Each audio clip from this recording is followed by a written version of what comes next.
condensation on surface is high, which causes higher leakage current. So that's what I was explaining, glaze. So in glass there are chances that the moisture gets condensed. So water vapors are conductive in nature, right? It conducts current. So therefore what may happen is the current may leak, which may, what may happen, there may be a short circuit again, or it will break. The glass insulator may break. Second disadvantage is it is mechanically weak. In high tension systems, the heavy mass of insulator can cause internal strain. And the last one is the high tension system, the heavy mass of the insulator. High tension system in the sense what? The voltage at which the power is transmitted is very high, say around 400 kilovolts. The tension is very high. The stress is very high. So under such things, the insulator may break. It will have internal strain which may break. So it cannot be molded in irregular shapes. It cannot be molded in irregular shapes. These are the disadvantages of glass insulator, glass insulating material. Okay. The next one will say synthetic resin. It is manufactured from the compounds of silicon, rubber, resin, etc. The advantages are the tensile strength is high. It can bear high weight, more weight. Low weight, it has a less weight, but it can bear more weight. Okay, that is a tensile strength. Comparatively cheaper. But there are some disadvantages also. High leakage current, and it has a very short life. Therefore, these are used in bushings and indoor applications. Okay, visors, bushings, you might have seen that. Okay, for these applications, these synthetic resins are used. Okay.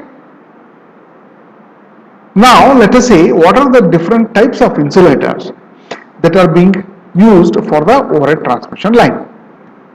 The first one is pin type, the next one is suspension type, third one is strain type, shackle type, and stray type. These are the different types of insulators that are being used for an overhead transmission line. Let us see one by one. Pin type insulator. This is the pin type insulator. You have seen this in normal distribution poles. Okay. So this is pin type insulator. The groove is on the top of the insulator where the conductor is passed through and it is fixed onto this. Okay. So this is groove. Like now, this is the groove for the conductor, and these are sheds, which are also called as petticoats. Okay, and this is cementing. This has been used cementing, and this is a link galvanized steel pin. Okay, this is the shape of your pin insulator. See here. Okay, I have given you the dimensions of this for everything. The groove should be this 19 mm diameter. Okay, and the width of the top is 95 millimeters. See, okay, there is. This is glazed, this shape, so that if the water falls here, it will drain out. Okay, so this is the pin type insulator. See here, like, see, these are all the pin type insulators. As the name itself suggests, the pin type insulator is secured to the cross arm on the pole. It is pinned. See, it is pinned. That's why it's called as a pin type insulator. It is secured onto the cross arm. This is the cross arm. This is the pole, right? So it is secured onto the cross arm of the structure or pole. There is a groove on the upper end. Groove on the upper end for housing the conductor. The conductor passes through this groove and is bound by the annealed wire. It is secured. It is tied. I have shown you this. See here. This conductor is tied with a wire. Okay, it is annealed wire of the same material as that of the conductor. For voltages up to 25 kilovolt, one piece is used. For higher working voltages like 33 kilovolts, 45 kilovolts, 66 kilovolts, and beyond 66 kilovolts, we use 2, 3, or 4 pieces can be used. But its use is restricted up to 50 kilovolts as the pin insulators becomes bulky, heavy, and become uneconomical.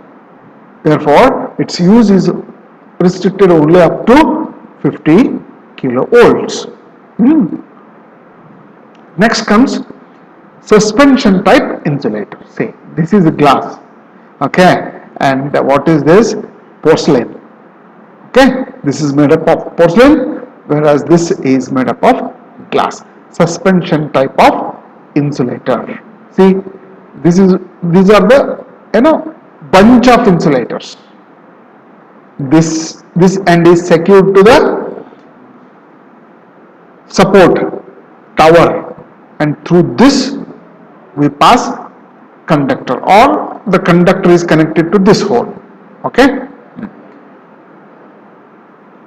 See here, like this. This is the cross arm, okay, and line conductor is secured here on the bottom, and this is a bunch of insulators, discs, insulator discs. Okay, I'll show you one more figure. See here, suspension type insulator. This is the top end is connected to the cross arm, and we pass conductor, line conductor through this groove, or we can say bottom of the insulators. These are all the string of insulators. I told you about this, Stockbridge, right? Vibration dampers in the last class. You can see here vibration dampers here. Okay, like this. Fine. We'll discuss this now. For high voltages, that is more greater than 33 kilovolts, it is a usual practice to use suspension type of insulators. It consists of number of porcelain discs which are connected in series by a metal links in the form of a string. This is a string in the form of a string. Okay. So this is a string of insulators. So it consists of number of individual insulators to form, which are connected in series to form a string. Okay. See,